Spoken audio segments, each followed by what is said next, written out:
And those aliens attacked the human girl, but they never suspected she wasn't alone. 3 months later, Captain Vex Thara sat in a holding cell aboard the Earth Defense Force prison ship, Justice Served, watching through the small viewport as they approached the Sol system. The journey from the Kepler 442 sector had been long and eye-opening, taking her through regions of space she had assumed were empty human territory. Instead, she had witnessed the true scope of human civilization. The space around Earth was unlike anything she had ever seen. Massive orbital platforms bristled with both defensive weapons and construction equipment. Ships moved in coordinated patterns that spoke of a level of organization and efficiency that made Corvan military doctrine look primitive. Most unsettling of all were the vessels she couldn't identify at all, ships with configurations and energy signatures that suggested technological advances far beyond what the galactic community believed humans possessed. Dr. Sarah Chen visited her cell on the final day of the journey. The young scientist looked completely recovered from her ordeal, though there was a hardness in her eyes that hadn't been there before. She carried a data pad and wore the uniform of an Earth Defense Force consultant. "Dr. Chen," Vex Thara said, rising from her bunk, "I wasn't expecting to see you again." "I wanted to talk to you before your trial begins," Sarah replied, settling into the chair across from Vex Thara's holding area. "I have some questions about your operations, and I thought you might be more willing to answer them if they came from me rather than an interrogator." Vex Thara studied the young woman carefully. The frightened researcher who had cowered in her laboratory was gone, replaced by someone who radiated quiet confidence and barely controlled anger. "You're not just a scientist, are you?" Sarah smiled, but it didn't reach her eyes. "I have a doctorate in gravitational physics from Stanford University. I've published over 30 papers on astronomical phenomena. My research into gravitational sensor arrays has advanced human detection capabilities by decades. So yes, I am definitely a scientist." She paused, accessing something on her datapad. "I'm also the sister of Lieutenant Jessica Chen, who was captured by your crew 2 years ago aboard the passenger liner Aurora's Dream. She was 22 years old, fresh out of the academy, traveling to her first assignment on Mars." The name clicked into place in Vex Thara's memory, and she felt her stomach drop. Lieutenant Chen, young, defiant, had tried to organize the other prisoners into a resistance movement. They had sold her to a Vorthon mining operation where her spirit had been systematically broken over months of brutal labor. "She survived," Sarah continued, her voice carefully controlled. "Barely. The rescue teams found her just in time. She's recovering, but she'll never be the same. The doctors say she may never be able to serve in space again." Vex Thara looked down at her hands. She had participated in hundreds of raids over the years, captured thousands of people. Most of them had become faceless statistics in her memory. But she remembered Jessica Chen because of her defiance. "I'm sorry," she said quietly. "Are you?" Sarah leaned forward. "Because I've spent the last 3 months reviewing your ship's logs. Do you know how many people you've captured over your career? How many families you've destroyed?" Vex Thara remained silent.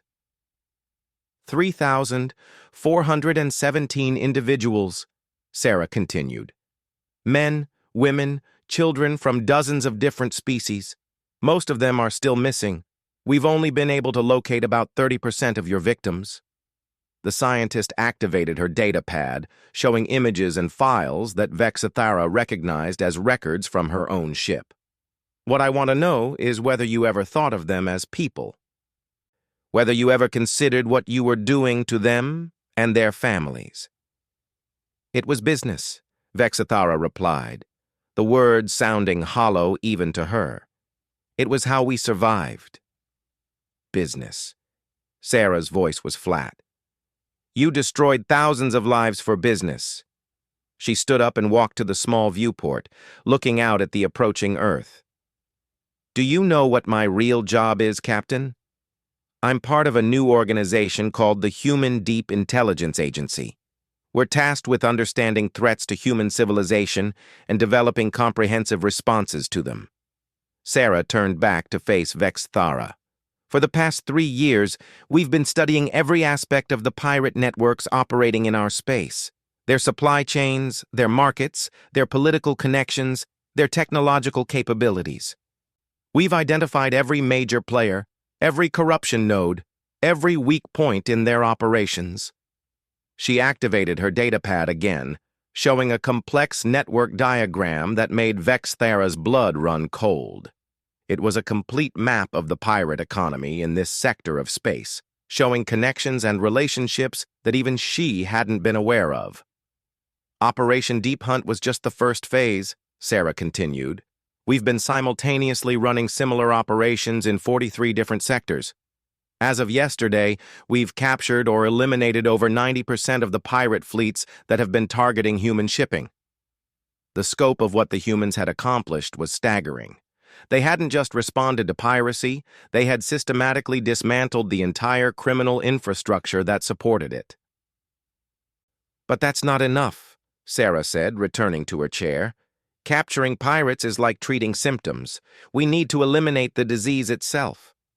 She showed Vex Thara another display, this one showing what appeared to be legitimate businesses and government organizations. The slave markets where you sold your captives, the corrupt officials who looked the other way, the corporations that provided supplies and equipment to pirate fleets, the banks that laundered their profits. All of them, Vex Thara whispered. All of them, Sarah confirmed. Over the past 6 months, we've been implementing what we call Phase 2. Economic warfare, targeted sanctions, strategic industrial accidents, political pressure. We've shut down the Vorthon mining operations where my sister was enslaved. We've bankrupted the Zephyrian trade houses that were buying human captives. We've replaced the corrupt Corvin officials who were taking bribes to ignore pirate activities. Sarah's expression hardened. And in some cases, when economic and political pressure wasn't enough, we've used more direct methods. The implications of what she was saying hit Vex Thara like a physical blow. You're talking about war. No, Captain. War is what you declared on us when you started capturing and enslaving our people. What we're doing is simply winning it. She stood again, preparing to leave. Your trial begins tomorrow. You'll be facing charges not just for your own crimes, but as a representative of the entire pirate network that your species has been operating. The evidence against you is overwhelming, and the penalties under human law are severe. Vex Thara looked up at her. What do you want from me? Information, Sarah replied. Names, locations, contacts, financial records, supply chains, operational procedures, everything you know about how the pirate networks operate. In exchange, we might be willing to recommend a lighter sentence. And if I refuse? Sarah's smile was cold and patient. Then you'll spend the rest of your very long life in a human maximum security prison, knowing that we dismantled your entire criminal organization without your help anyway. It just might take us a few more months. She moved toward the door, then paused. There's something else you should understand, Captain. This isn't just about piracy anymore. We've discovered that the networks you were part of have connections to other threats. Slave trading is apparently just one part of a much larger criminal ecosystem that includes weapons smuggling, political corruption, and even terrorism. Sarah turned back to face her one final time. Humanity has decided that we're tired of being victims in our own galaxy. We're tired of having to travel in convoys for protection. We're tired of losing ships and people to criminals who think we're too weak to fight back. So we're not going to be victims anymore. What does that mean? It means, Captain, that this is just the beginning. Once we finish eliminating the pirate networks, we'll move on to the next threat, and then the next. We're going to keep going until no one in this galaxy ever again makes the mistake of thinking that humanity is weak. The door slid shut behind Dr. Chen, leaving Vex Thara alone with her thoughts. Through the viewport, Earth continued to grow larger, a blue-green world that had seemed so innocent and vulnerable from a distance. Now she understood it was the center of something far more dangerous than any Corvan warship or Zephyrian battle fleet. The humans had done something that no other species had managed to accomplish in thousands of years of galactic history. They had turned their apparent weakness into a weapon, their isolation into an advantage, their patience into a tool of conquest. Most terrifyingly of all, they had done it so quietly and efficiently that their enemies had never seen it coming. The pirates who had preyed on human shipping had thought they were dealing with a scattered, defenseless species.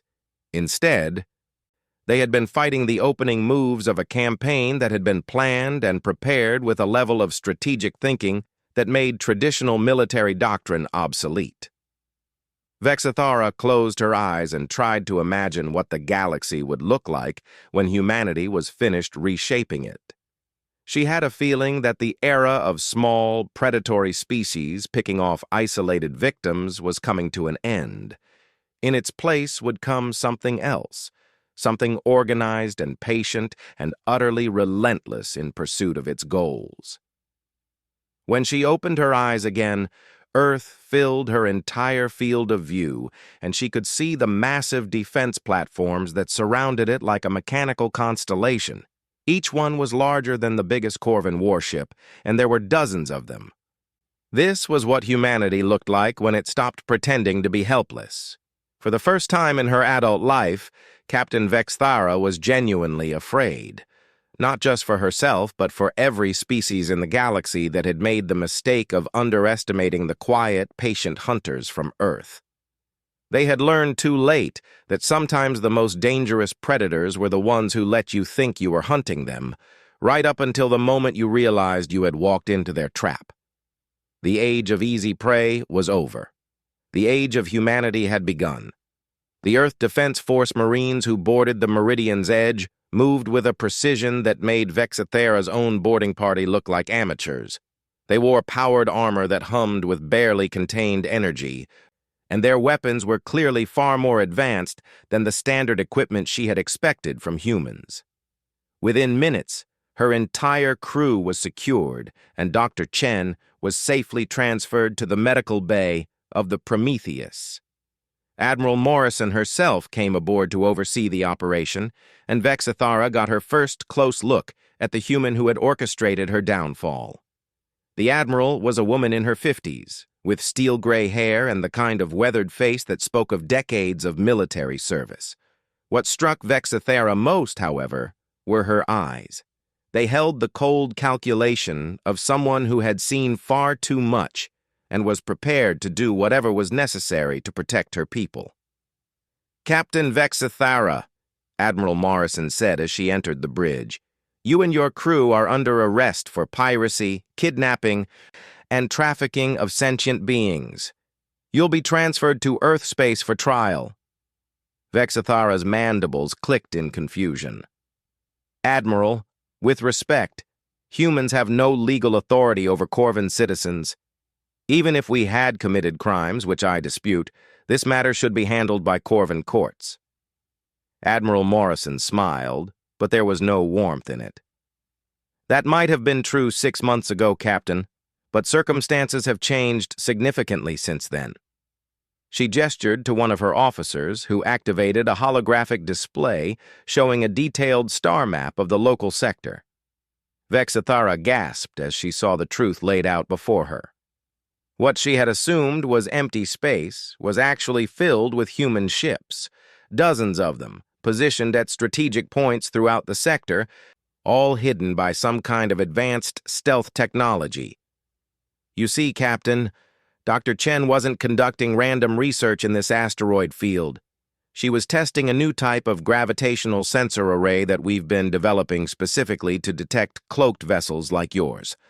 The research was entirely genuine, but it also served as the perfect bait for pirates operating in this region." Vexithara stared at the display, her understanding of the situation shifting yet again. "You used her as bait?" "Dr. Chen volunteered for the mission," Admiral Morrison replied.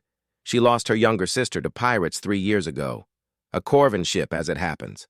When we explained what we were planning, she insisted on being part of the operation. The revelation hit Vexithara like a physical blow.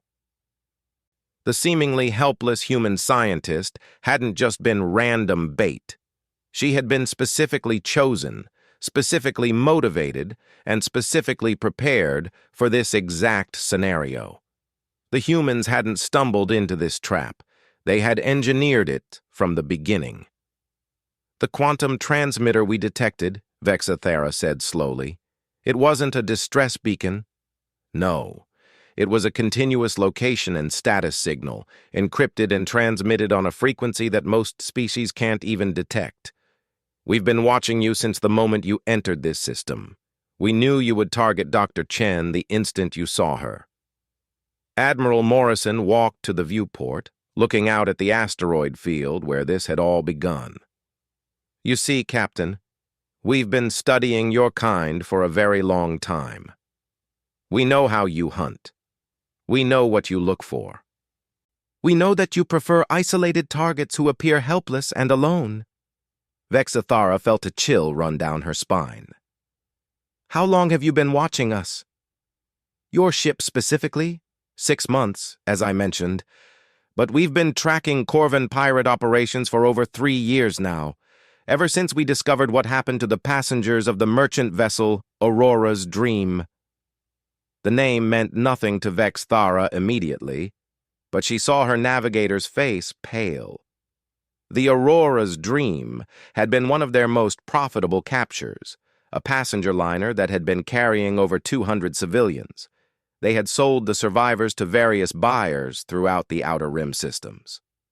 We found the wreckage, Admiral Morrison continued, and we found the survivors, what was left of them. It took our rescue teams weeks to repair the psychological damage your buyers had inflicted. Some of them will never recover. The Admiral turned back to face Vexithara, and her expression had hardened into something that made the Corvin captain want to back away. That's when we decided that the age of human ships disappearing in deep space was over. That's when we launched Operation Deep Hunt. Operation Deep Hunt? A comprehensive campaign to identify, track, and eliminate every pirate operation targeting human vessels. We've spent 3 years building the infrastructure you see around you. Ships, sensors, weapons, intelligence networks. All designed for one purpose, to turn the hunters into the hunted. Admiral Morrison activated another display, this one showing a different view of local space. Vexithara could now see the true scope of the human operation. There weren't just ships hidden throughout the sector. There were entire bases, supply depots, and communication arrays. The humans had essentially colonized this region of space without anyone knowing about it. Your ship was just the beginning, Captain. We have similar operations running in 17 different sectors, every major pirate route, every known hunting ground. We've been patient, methodical, and thorough. The scope of what the humans had accomplished began to sink in. This wasn't just about rescuing Dr. Chen or even stopping Vexithara's crew. This was a systematic campaign to reshape the entire balance of power in this region of space. But why the secrecy? Vexithara asked. Why not simply increase your patrols or work with other species law enforcement? Admiral Morrison's smile returned, but it was even colder than before. Because, Captain, we've learned that many species law enforcement agencies have been turning a blind eye to human disappearances. Some have even been actively collaborating with pirates in exchange for a share of the profits. She activated yet another display, this one showing what appeared to be financial records and communication logs. Vexithara recognized some of the names and organizations listed there. Corvin Naval Command, the Zephyrian Trade Consortium, even some Earth-based corporations. The corruption runs deep, Captain, deeper than most people realize, so we decided to handle the problem ourselves, quietly, efficiently. Permanently. Vexathera looked around her bridge, seeing her crew being processed by human marines with an efficiency that spoke of extensive practice. "How many ships have you captured?" 47 pirate vessels in the past 6 months. Over 3,000 prisoners. We've also rescued more than 800 captives and returned them to their home worlds. Admiral Morrison paused. "Your ship makes 48. The numbers were staggering. Vexathera had always known that piracy was a risky profession, but she had assumed the risks came from rival pirates or the occasional patrol ship.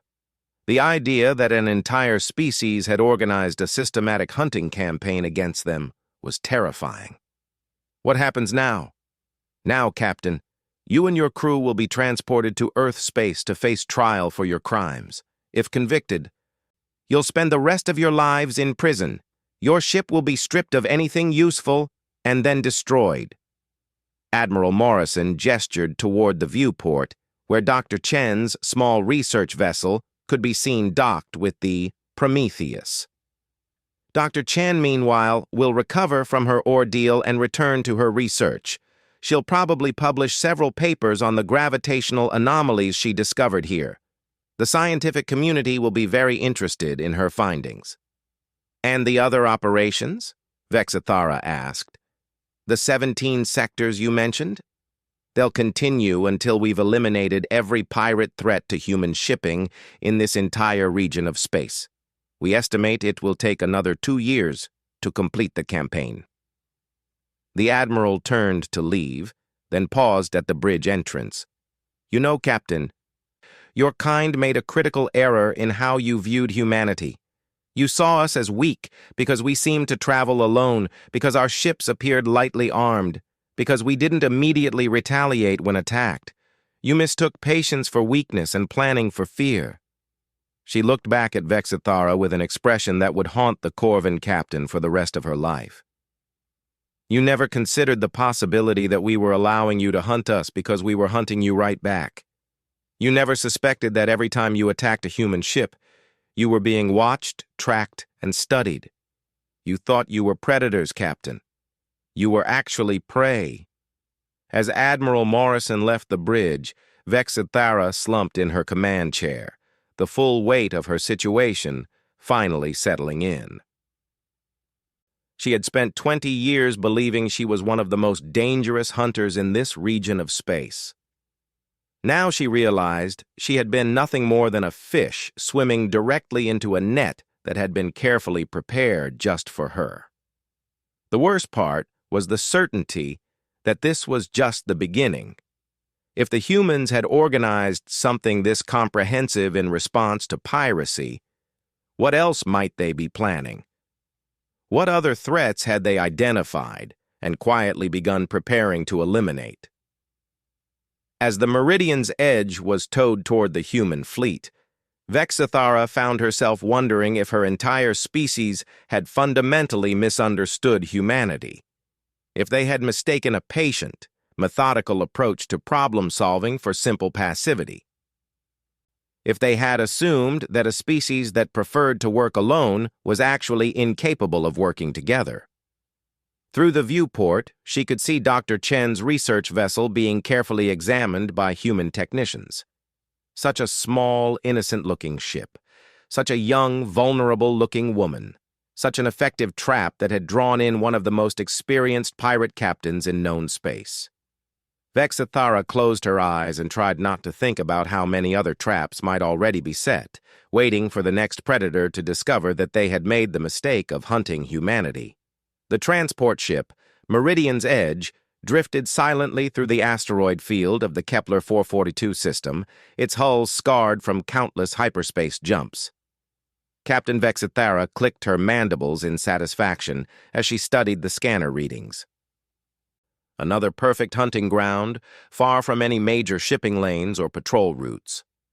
"Sir, we've detected a small vessel approximately 2 kilometers off our starboard bow," reported her navigation officer, a young Zephyrian whose scales still held their juvenile shimmer. "Single occupant, minimal defensive capabilities. Appears to be a research vessel." Vexithara's 4 eyes focused on the tactical display. The ship was indeed small, barely larger than an escape pod, with what appeared to be scientific equipment attached to its outer hull. More importantly, it was completely alone in this remote sector of space. Perfect. Species identification? She asked, already knowing the answer would please her. Human, sir. Female. Young by their standards.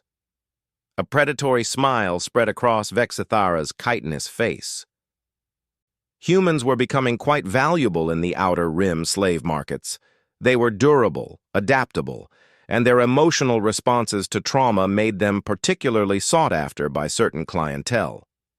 This one appeared to be conducting some kind of research, which meant she was likely educated. That would triple her value. Bring us alongside. Prepare the boarding party, Vexithara commanded. I want her taken alive and unharmed. A pristine specimen will fetch the highest price. The Meridian's Edge was a Corvan raider vessel, designed specifically for piracy and slave-taking operations. Its hull bristled with weapons that could disable without destroying, and its cargo holds had been modified with containment cells that could hold dozens of captives. Vexithara had been running these operations for over 20 standard years, and she had never lost a prize. As they approached the human vessel, Vexithara studied the young woman through her ship's external cameras. She appeared to be in her early 20s by human standards, with short brown hair and the kind of focused intensity that suggested intelligence. She was bent over some kind of scientific equipment, completely oblivious to the approaching danger. She hasn't detected us yet, observed the weapons officer. Their sensors are focused on the asteroids. Excellent. Maintain silent running until we're in position.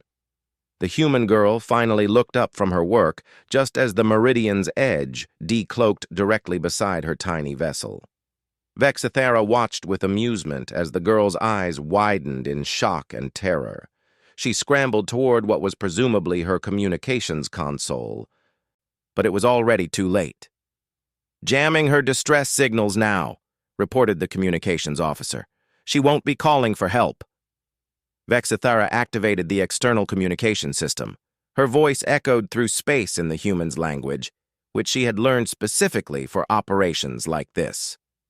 Human vessel, this is Captain Vexithara of the Corvan Commerce Guild. Prepare to be boarded. Any resistance will result in immediate termination. Through the viewport, she could see the girl's face pale.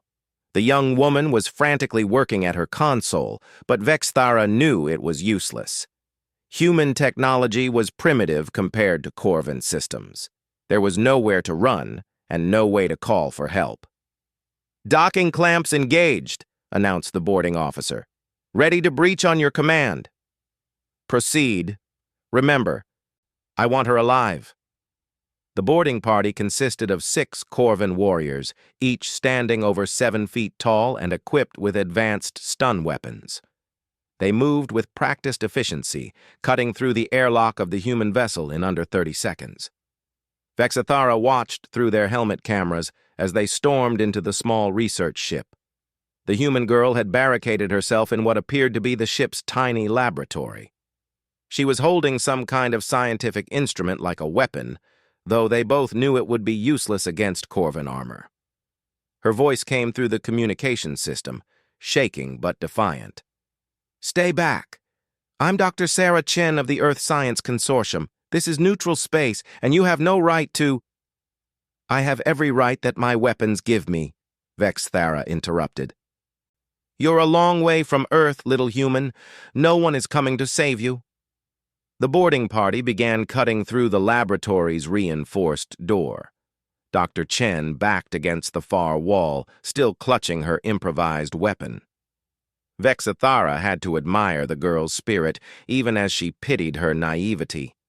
Humans always seemed to believe that their laws and treaties meant something out here in the lawless regions of space. Please, Dr. Chen called out, her voice now clearly desperate. I'm just a researcher. I'm studying gravitational anomalies in this asteroid field. I have nothing valuable. Vexithara laughed, the sound echoing through the communication system. "Oh, but you do, little human. You have yourself. Do you know what a young, educated human female is worth in the Vorthon slave markets? More than this entire asteroid field." The laboratory door finally gave way, and the boarding party rushed inside. Dr. Chen swung her makeshift weapon, but one of the Corvin warriors easily disarmed her with a single swipe of his armored hand. Another warrior activated a stun device, and the girl collapsed to the floor, unconscious but breathing. "Target acquired," reported the boarding party leader. "No injuries. She's perfect merchandise." Vexithara felt the familiar satisfaction of a successful hunt. Another prize for her collection, another profitable venture that would keep her crew happy and her ship operational. She was already calculating the profits when her communications officer suddenly spoke up, his voice tight with concern. "Captain, I'm detecting multiple hyperspace signatures, large ones. Coming in fast." Vexithara's satisfaction evaporated instantly. "How many?" "At least 12 contacts, sir." "No, wait. More are arriving. They're surrounding us." Through the viewports of the research vessel, Vexithara could see the telltale blue flashes of ships dropping out of hyperspace. But these weren't the random arrivals of merchant vessels or even patrol ships. These were coordinated military precise arrivals that spoke of advanced tactical planning. "Sir, I'm reading. This can't be right." "What is it?" Vexithara demanded. "The lead vessel is massive. Its reading is over 3 kilometers in length. The others are cruiser class, minimum. This is a full battle group." Vexithara felt her blood turn cold. A battle group didn't just randomly appear in empty space. Someone had been tracking them, waiting for the perfect moment to spring a trap. But how was that possible? They had been careful, covering their tracks, avoiding all known patrol routes. "Sir, we're being hailed." The voice that came through their communication system was unmistakably human, but it carried an authority that made Vexithara's mandibles click nervously. "Corvin vessel. This is Admiral Rebecca Morrison of the Earth Defense Force carrier Prometheus. You are completely surrounded and outgunned. Release Dr. Chen immediately and prepare to be boarded." Vexithara stared at the tactical display in disbelief.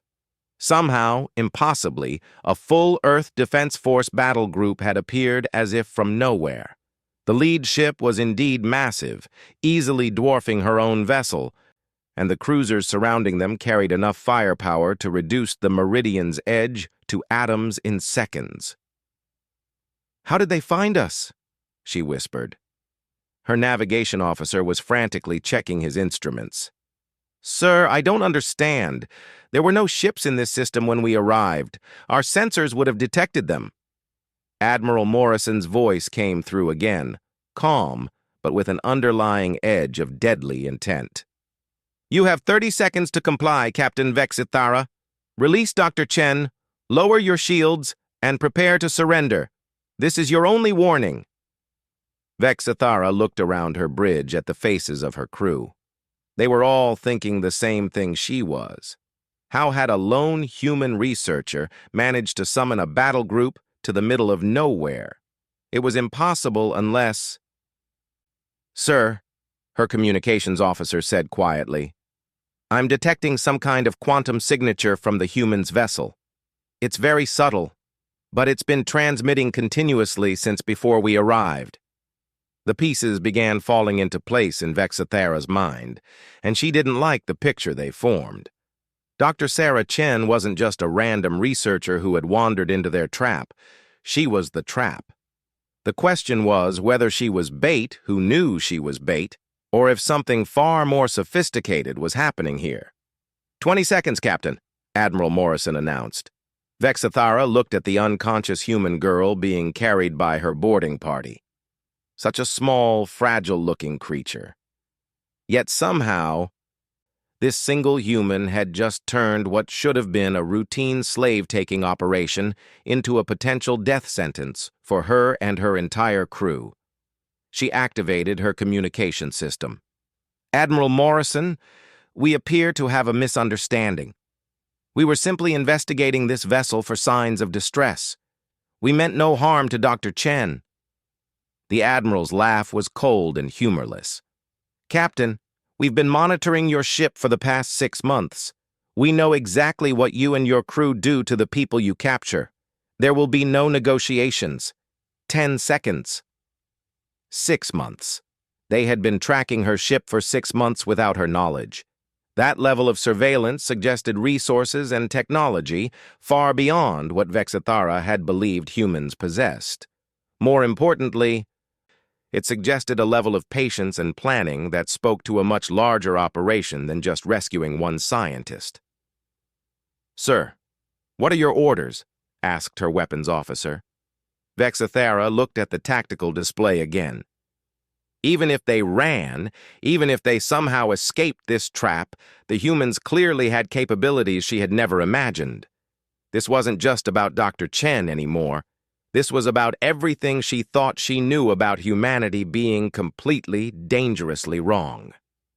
"Lower shields," she ordered quietly. "Prepare for boarding, and send a message to all Corvin vessels in this sector. Tell them to avoid human space. Tell them we were wrong about these creatures." As the Earth Defense Force boarding shuttles launched from the massive carrier, Vexithara stared at the unconscious human girl and wondered how such a seemingly helpless species had managed to turn the hunters into the hunted so completely. The real revelation, she suspected, was yet to come.